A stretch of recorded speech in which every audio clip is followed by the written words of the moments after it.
L'anabolyse des acides gras et des lipides. Alors, c'est la lipogénèse, c'est-à-dire la biosynthèse des acides gras. La biosynthèse des acides gras répond à deux impératifs dans la cellule, c'est-à-dire la fourniture des acides gras nécessaires à la synthèse des lipides de structure, ou bien la mise en réserve de l'énergie, lorsque bien sûr les aliments sont trop riches et excèdent les besoins de l'organisme. Les lipides sont stockés dans les tissus adipeux. La synthèse des acides gras est entièrement cytosolique, c'est très important. Donc, les réactions de synthèse se passent dans le cytoplasme de la cellule, alors que la dégradation par bêta-oxydation de ces lipides est intramitochondriale, comme nous l'avons vu donc, dans les réactions cataboliques des acides gras. Alors, toute biosynthèse, comme la synthèse des lipides, nécessite de l'énergie apportée par l'ATP, donc comme toutes les réactions de biosynthèse, donc ça nécessite de l'énergie, du pouvoir réducteur fourni sous forme de NADPH H+, et donc ces NADPH H+, il provient essentiellement du fonctionnement de la voie des pentoses. On a déjà vu ça dans le cours sur le métabolisme des glucides. Et donc, on aura besoin des précurseurs. Et le seul précurseur de la synthèse des acides gras est l'acétyl-CoA. Alors, ce qu'il faut donc connaître, c'est que tous nos cellules sont capables de synthétiser les acides gras. Mais le foie représente donc la synthèse la plus importante des acides gras. Je rappelle que cette synthèse se passe au niveau du cytoplasme des cellules.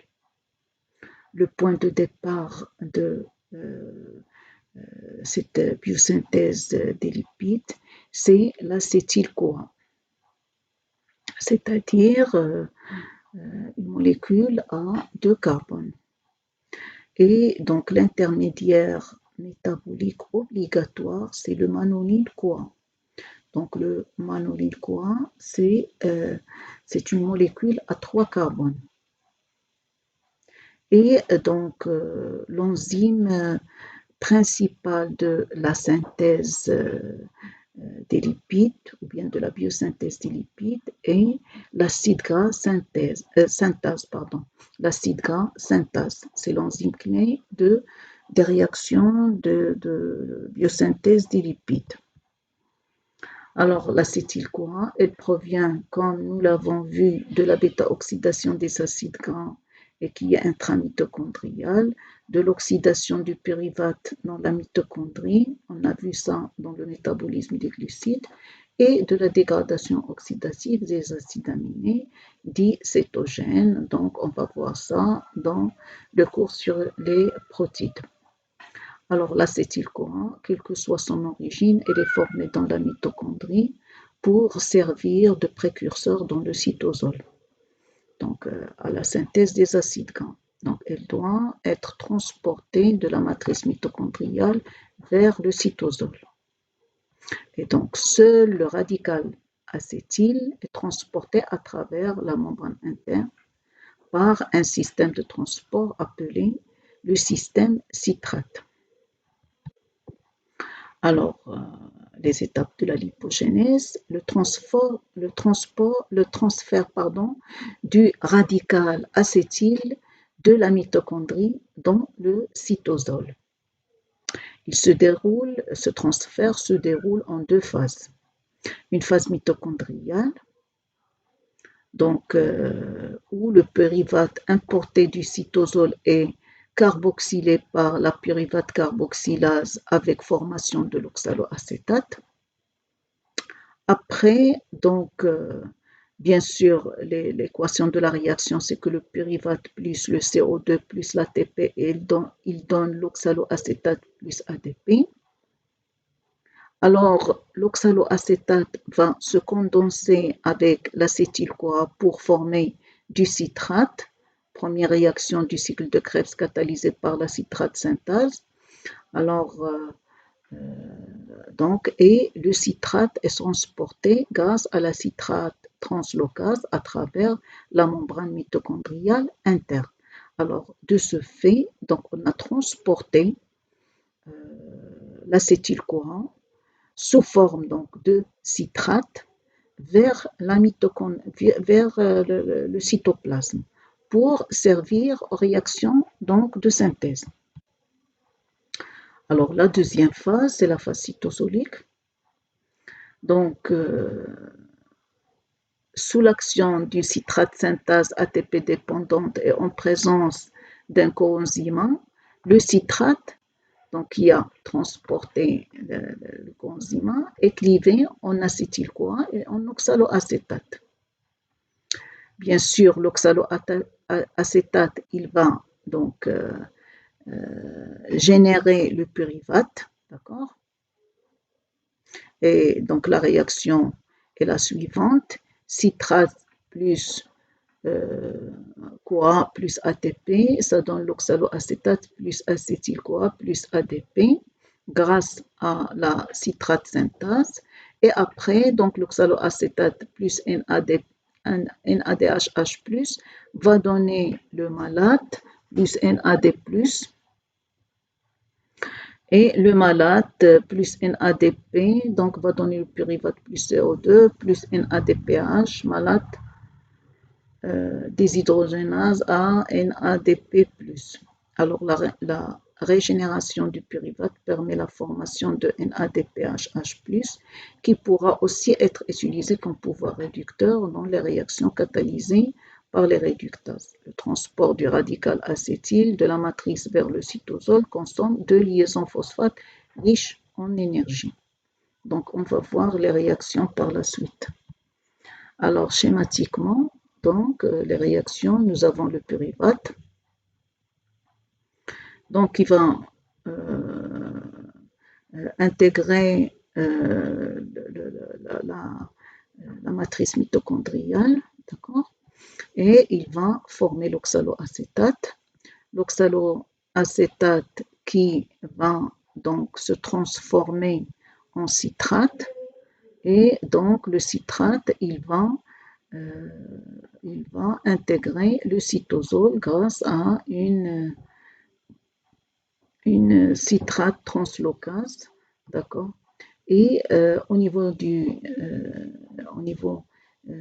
cytosol, donc il va y avoir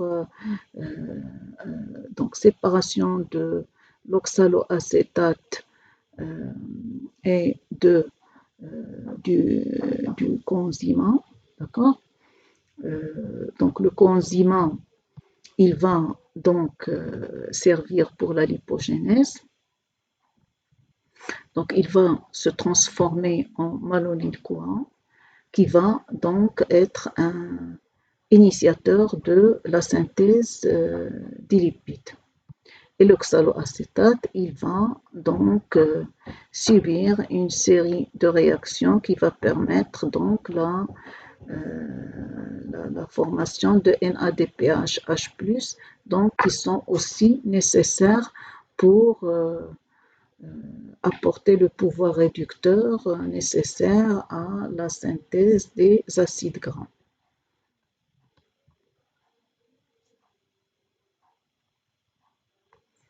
Alors, la synthèse des acides gras donc s'effectue dans le cytosol. Et donc, si on prend le cas de l'acide palmitique, d'abord, on aura besoin donc de former du malonyl-CoA qui va donner les deux carbones au cours de l'élongation de la chaîne et la fixation des radicaux acyles intermédiaires à un transporteur appelé l'acyle carrière protéine HSACP.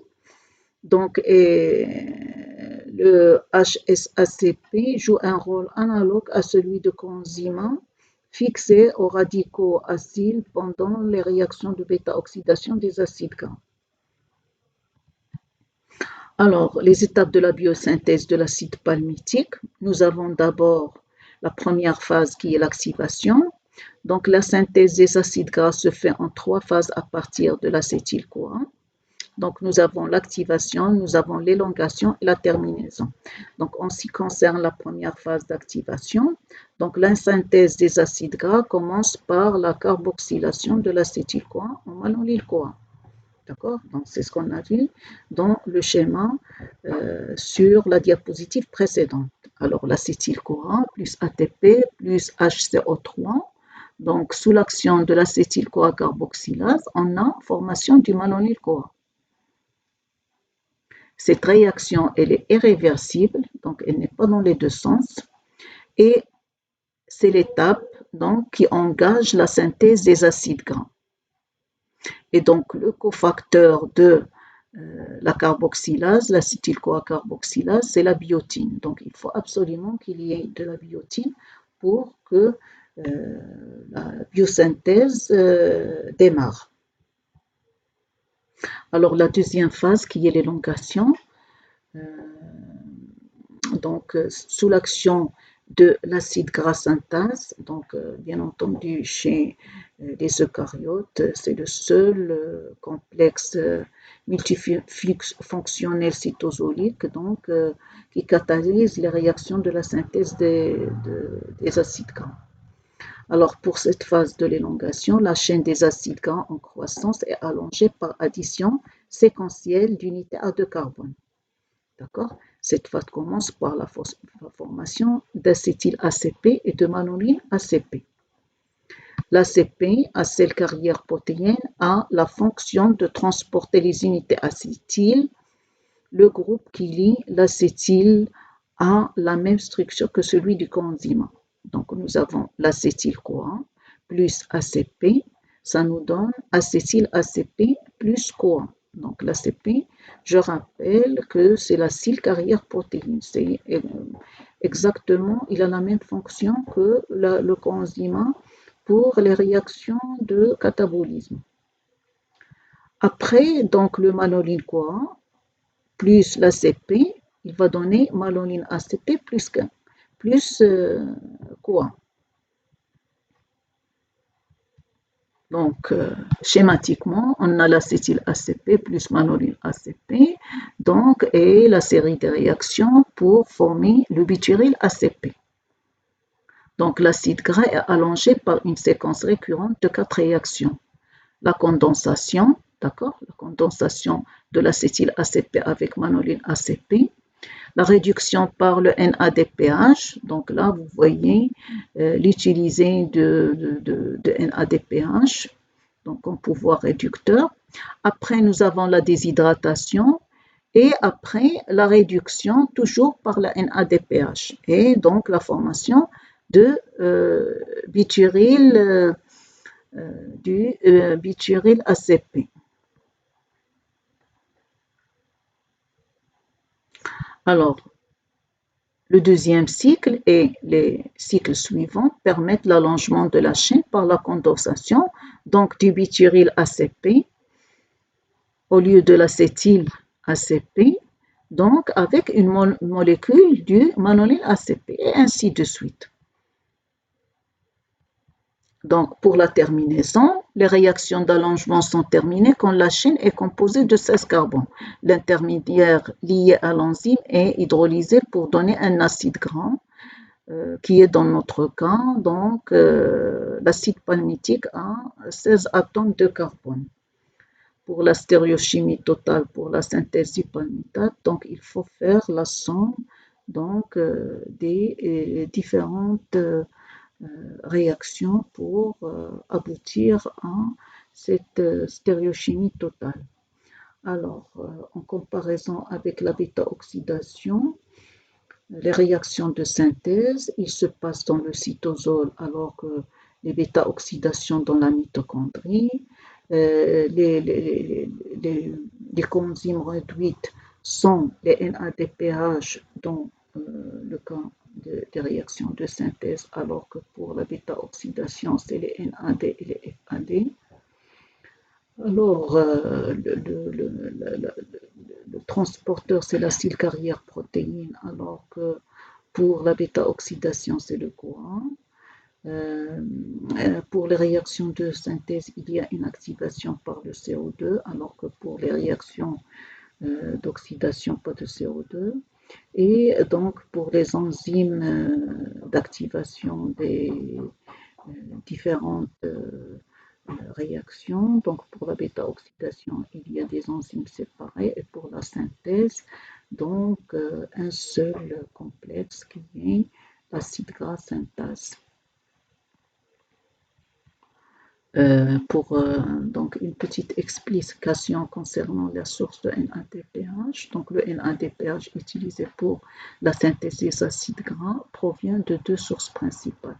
Donc soit il provient de la voie des pentoses phosphates, c'est ce que nous avons vu dans le métabolisme des glucides, soit produit par une enzyme qui est l'enzyme malique et qu'on vient de voir donc lors du transport de l'acétyl-CoA depuis la matrice mitochondriale vers le cytosol. Et donc on revoit ici que donc le transport de l'acétyl-CoA de la matrice mitochondriale au cytosol est réalisé par la formation de citrate.